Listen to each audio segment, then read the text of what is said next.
বাস ট্রাকের ভাঙা ফোটা লোহা গলিয়ে কিভাবে টিউবওয়েল বানানো হচ্ছে, কিভাবে অন্যান্য যন্ত্রপাতি বানানো হচ্ছে, এগুলো দেখুন।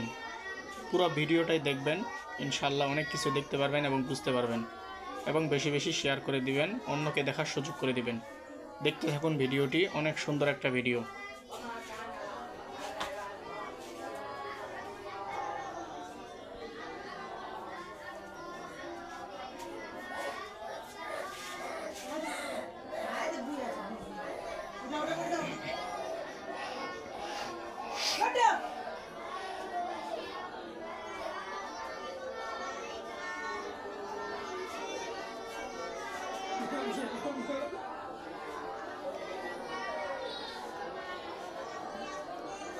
লেন সমস্যা নেই।